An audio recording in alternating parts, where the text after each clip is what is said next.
అంత మంచి కదా ఇయ్యాల మీకోసం మస్తుగా ముచ్చట్లు పట్టుకొచ్చిన డబ్బును ఎప్పుకోవాలి.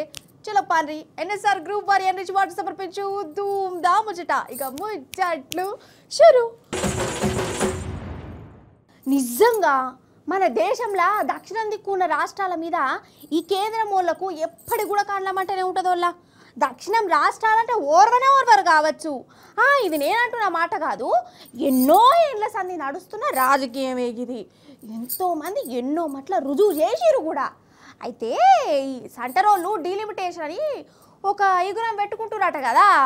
ఈ నడుమ డీలిమిటేషన్ అని పేరు బాగా వినబడుతుంది. ఈ డీలిమిటేషన్ను ఒక్క ముక్కలో చెప్పాలంటే లోక్సభ నియోజకవర్గాలను అంటే ఎంపీ సీట్లను మళ్ళీ విభజించుడు అన్నట్టు.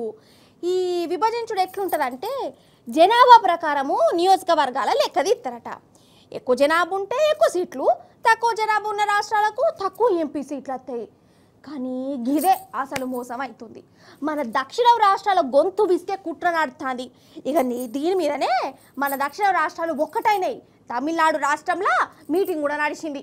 మరి ఆ మీటింగ్కు ఎవరెవరు పోయిర్రు, ఏం నడిచింది, ఏం నిర్ణయం తీసుకున్నారు, అట్లా అరుచుకుందాం రాండ్రి.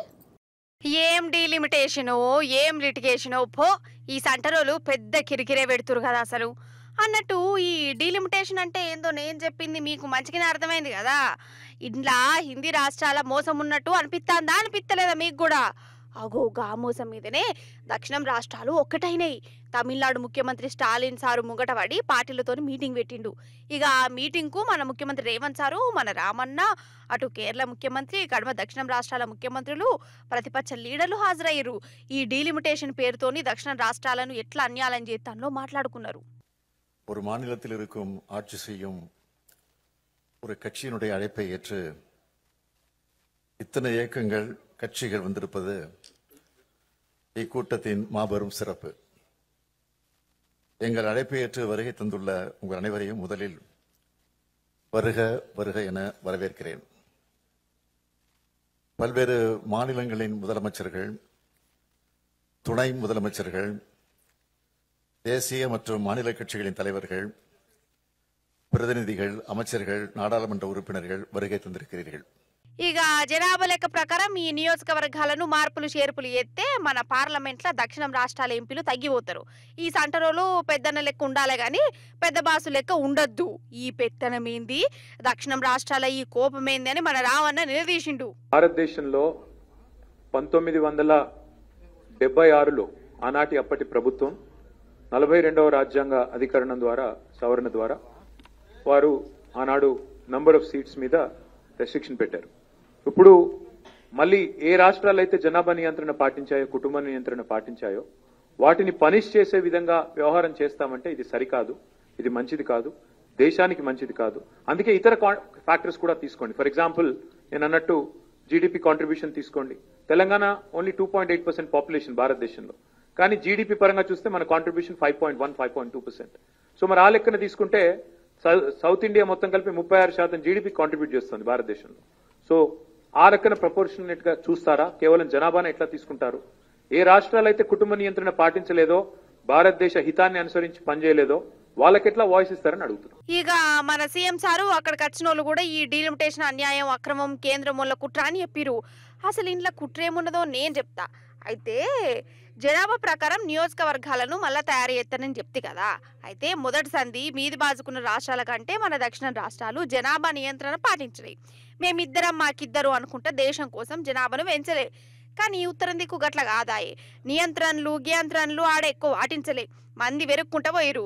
అవు గట్ల మంది పెరిగినందుకు డీలిమిటేషన్ తోని ఎంపీ సీట్లు కూడా పెరుగుతాయి. మన కాడ జనాభా ఎక్కువ పెరగనందుకు సీట్లు తగ్గుతాయి. పెరిగితే 2-3 ఎక్కువ పెరుగుతాయి కావచ్చు. అప్పుడు ఏమవుతుంది? పార్లమెంట్లో మీది బాజుకున్న రాష్ట్రాల ఎంపీలు ఎక్కువ మంది ఉంటారు, మన దక్షిణం రాష్ట్రాల ఎంపీలు తక్కువ ఉంటారు. ఎక్కున్నోళ్ళ మాట వినబడుతుంది, మన మాట వినబడది. ఇక మనం సెంటర్ నుంచి ఏది కావాలన్నా పెద్ద కొట్లాటలే వేసుకుంటూ ఉండాలి. అంటే మన గొంతు పార్లమెంట్లో వినబడకుండా చేసే కథ లెక్కనే కొడుతుందా కాదా? ఇది అన్యాయమేనా కాదా? అసలు దేశాన్ని జాదాదే దక్షిణాది రాష్ట్రాలని మన కేసీఆర్ సార్ ఎన్నో మాటలు చెప్పిండు. మనం ఈడికెళ్ళి పన్నుల పేరుతోని సెంటర్ సర్కారుకు పైసలు పంపుతూనే కడమ రాష్ట్రాలలో పనులు అవుతున్నాయి. గిట్ల మనం జాతుంటే మన మీదనే పెత్తనం చేసుకుంటే ఇప్పుడు మనకే గొంతు లేకుండా చేసే కథ నడుస్తుంది అని అంటుర్రు. ఓ నీ కథ సల్లగుండా మొన్నటిదాకా ఎండలో ఎండలని గావర అవ్వకుంటే మీకే ముచ్చట చెప్పినా మరి సూర్యుడు నా మీద ఫీల్ అయిందో లేకుండా ముచ్చట చెప్తుంటే వాళ్ళ దేవుడికే చీదర పెట్టిందో నాకు తెలియదు కానీ అగో వానే పడ్డది కాదోళ్ళ ఉత్తపచ్చి వాన కూడా కాదు రాళ్ళ వాన నా నెత్తి మీద కూడా ఒక రాయి పడ్డది చిన్నగా బొడిసి వచ్చినట్టు అయింది. సెలవు తీసుకుందాం అనుకున్నా కానీ ఇక ఈ చిన్నపాటి రాయి దెబ్బకే సెలవు తీసుకుంటే మంచిగా ఉండదని వచ్చిన ఇక నేనే సరే పారి మరి యాళ్ళ ఈ వాన కథ ఏంది, సూర్యుడు ఎందుకు ఫీల్ అయిండు, వానదేవుడు మళ్ళెందుకు డ్యూటీ ఎక్కవలసి వచ్చింది, మన షేర్ల కథ ఏంది, చిలకల కథ ఏంది అట్లా అరుచుకుందాం రాండి. అయితే శుక్రవారం దాకా ఎండ ఎట్లా దంచిందోలా ఇక మాపిటీలు కాగానే మెల్లమెల్లగా సలసల్లటి గాడుపులు వచ్చినట్టు అయింది. జరా పాన నిమ్మలం అనిపించింది. ఇక రాత్రి ఏమైందో నాకు తెలియదు, తెల్లారు లేచి చూసే వరకు రోడ్లన్నీ దాచిపోయినాయి. అంటే రాత్రి వాన పడ్డదట. ఇంకా ఇక జిల్లాల్లో అయితే ఉత్తపచ్చే వాన కాదు, రాళ్ళే పడ్డేవుల్లా. అగ చూడురి ఎట్లా పడ్డేవు రాళ్ళు. ఈయనైతే రాళ్ళతో ఆడుకుంటుడు కదా, అవేమన్నా చక్కెర గోళీలు అనుకుంటుండా లేకుంటే రత్నాల వజ్రాలు అనుకుంటుండా ఏమో పట్టు ఏమన్నా వాళ్ళది. ఇక శనివారం అయితే అటు రంగారెడ్డి వికారాబాద్ జిల్లాల పెద్ద గాల్దుమారం పెద్ద వాననే పడ్డది. అటు ఆదిలాబాద్ కరీంనగర్ నల్గొండ వరంగల్ జిల్లాలలో కూడా వాన మంచిగానే పడ్డదట. సరే వాన పడితే వడని మంచిదే, కానీ వాన ఏవట్టి పంటలు లుక్సన్ అయినే కాదు. ఇక మన హైదరాబాద్ దిక్కైతే వాన పడుతున్నా అద్దా అన్నట్టు వేసింది. ఎటైతే అటా అనుకుంటే ఇక చెరిసేపు కొట్టినాడు వేసిపోయింది. పట్నం అవతల ఆగవాగా అయిందని అంటారు.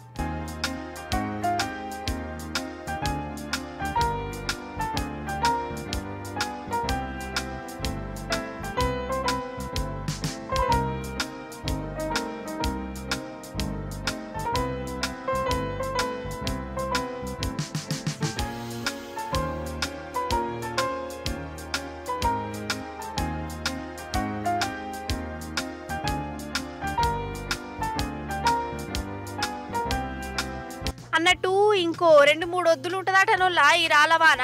ఉరుములట పిడుగులు కూడా పడతాయట. మరి ఏదో ఉపరితలం ద్రోణి ఏవట్టి గిసొంటి వానలు పడుతున్నాయి. ఎండాకాలంలో వానలు పడ్డా తిప్పలే ఉన్నదోళ్ళ జెర్సేపు చల్లగున్నట్టు ఉంటది కానీ రైతులకు గోసనే.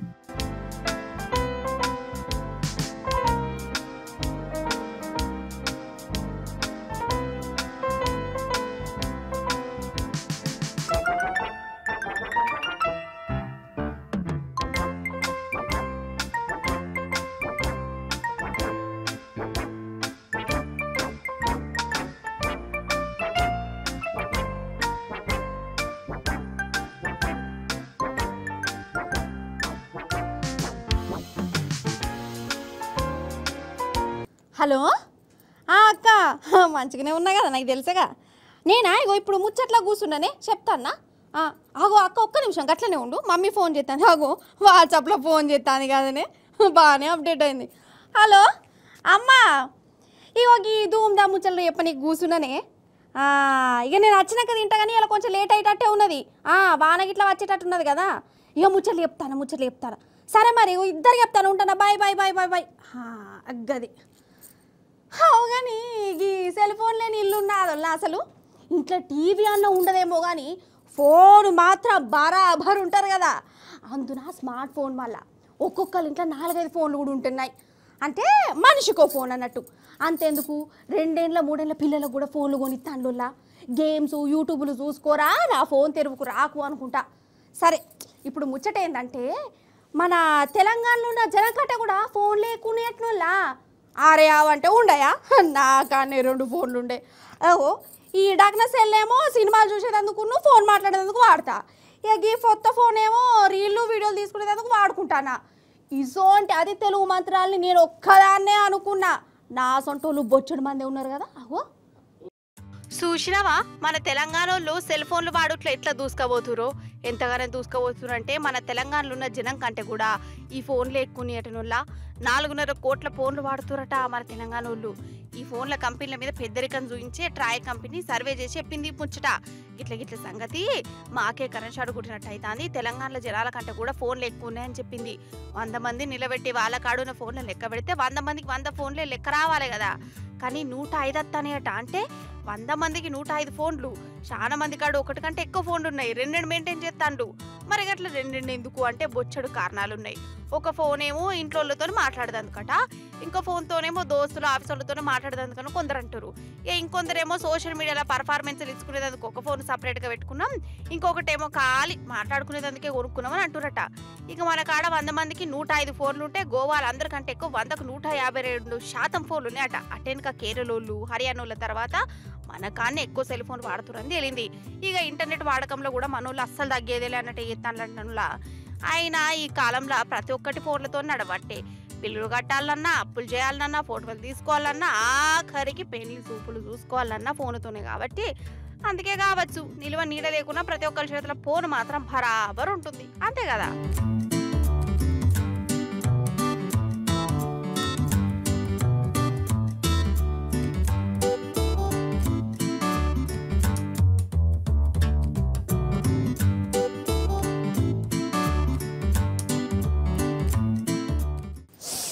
అయ్యో ఎంత పని అయిపోయినే రాయమల్ల తాత మంచోడు ఉండే, అందరినీ మంచిగా వల్కరించేది, మంచి చెడ్డు అరుచుకునేది. ఇలా పొద్దుగాలనే మా గద్దె మీద కూర్చొని ముత్తత షాయ పొట్టు పోయేవా బుజ్జవా అని మంచిగా అడిగిండు. షాయ పొత్తలేదే పెద్ద బాపు అని అన్న. మళ్ళీ మంచిగా మాట్లాడిండు. ఆ ఇంటి ముచ్చట్లు ఈ ఇంటి ముచ్చట్లు కూర్చోబెట్టి అందరికీ చెప్పేది. ఒకళ్ళు తెరువుకు పోకపోయేది. దేవుడు జల్దిన్నే పట్టుకపోయిండు. అయ్యో రామచంద్ర ఎంత కట్టవచ్చే, ఎన్నడు దానం చేస్తారో, ఇంట్లో వాళ్ళు అందరు ఇచ్చారో రాలేదో, ఎవరన్నా తెలిసిన వాళ్ళు కాలం చేస్తే వాళ్ళ గుణగానాలను తలుచుకుంటా ఏడ్చుకుంటా గోరెల కాటకాడికి సాగదోలుతారు కదా నోళ్ళ. అయితే ఒక ఊర్లే ఒక మనిషికి మాత్రం చాలా విచిత్రంగా ఆఖరి కార్యం చేసిరు. చూడాలి మీరు, చూడురి. జజ్జన క్రిజం అమర్ రహే ఆక్ పాక్ కల్జమాక్ మావోడు సచ్చినాడు. ఏందవ్వా అసలు అమర్రాహే అంటున్నావు, ఈ కారడ్డం ఆడుతున్నావు, వాళ్ళే గుర్తే నువ్వు కూడా శవాన్ని పట్టుకొని వాళ్ళే ఎక్కిన అనొచ్చునా నేరు. ఇట్లా సంబరపడుకుంటా డాన్సులు చేసుకుంటా అలైబలై చేసుకుంటేనే ఆ ఊర్లో శవయాత్ర చేసినట్టు ఉంటుందట. ఇంకా పర్షనే ముచ్చట చెప్పాలనా, పాడ మీద వండుకునేది శవం కాదు, బతికే ఉన్నాడు. బతుకున్న మనిషికే ఇప్పుడు ఆఖరి కార్యం చెప్తాను. గోరిల కట్టకాడికి పట్టుకుపోయి దినాలు కూడా పెడతారట.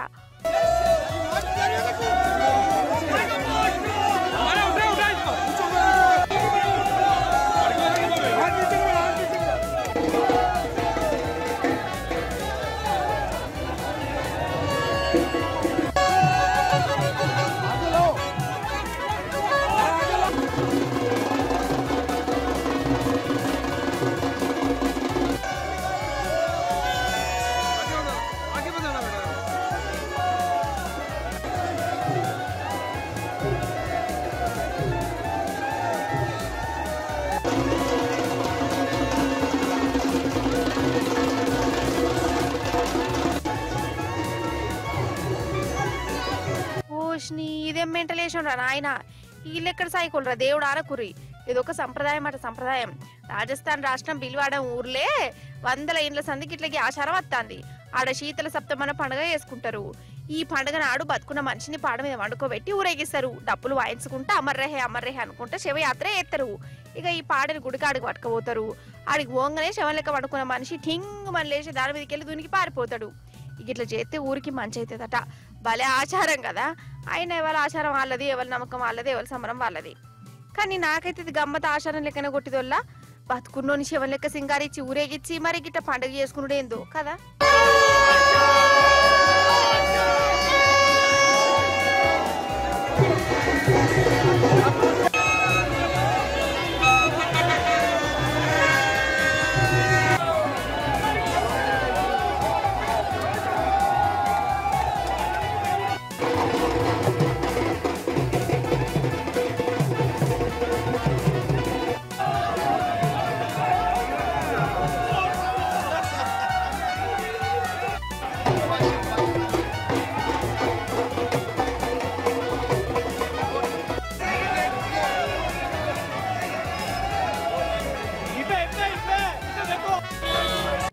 నిజంగా ఈ లోకమే ఒక విచిత్రంగా ఉంటుంది వల్ల.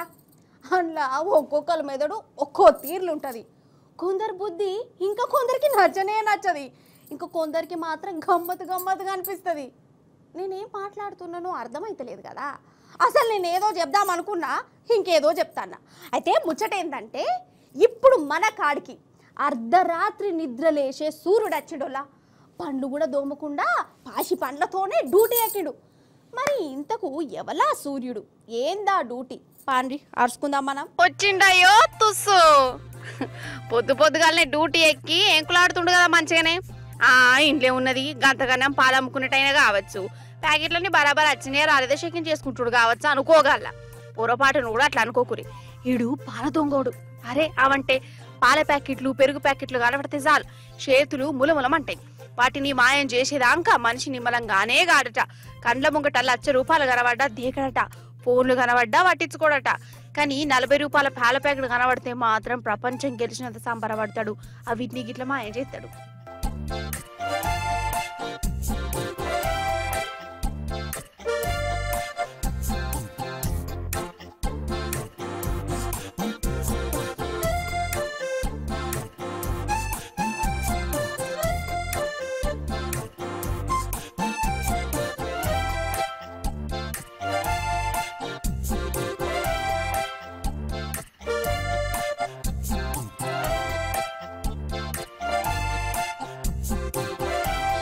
ఈడు మన హైదరాబాద్ కుషాయగూడ దొంగోడు. కుషాయగూడ బస్ స్టాండ్ కాడ పాల సెంటర్ ఉన్నది. పొద్దు పొద్దుగానే పాల డబ్బాలు వచ్చుంటాయి. ఇక ఈడు పాలు అమ్ముకునేటోళ్ళ కంటే ముందుగానే నిద్రలేస్తాడు. ఈడుకి వచ్చి పాల ప్యాకెట్లు పెరుగు ప్యాకెట్లు ఎత్తుకపోతాడు. మరి వాటిని ఏం చేస్తాడు? చాయ్ చేసుకుంటాడా లేకుంటే సెకండ్ హ్యాండ్ లో అమ్ముకుంటాడా తెలియదు. దీని పాల ప్యాకెట్లు మాయమైతుంటాయి. ఎందుకో అనుమానం కొట్టి సీసీటీవీ చూస్తే ఈ దొంగ నేషం బయటపడ్డది. చూస్తేనేమో మంచిగా చదువుకున్న లెక్కనే కనబడుతుంది. ఆఫీసర్ లెక్కనే వేషం ఉన్నది. మరి ఈయనకి ఇదేం బుద్ధో ఏం పడప్పో.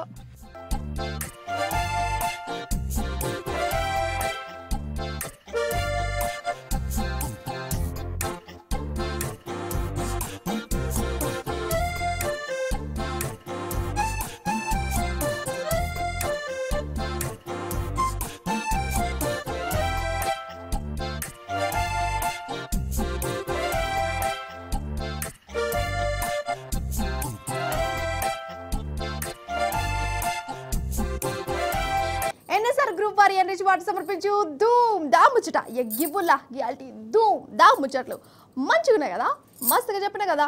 మళ్ళీ వచ్చినప్పుడు ఇంకెన్ని మంచి మంచి మంచి ముచ్చట్లు పట్టుకొస్తా. అప్పటిదాకా ఏం చేస్తారు? చూస్తూనే ఉండాలి T news. Tata bye bye నమస్తే.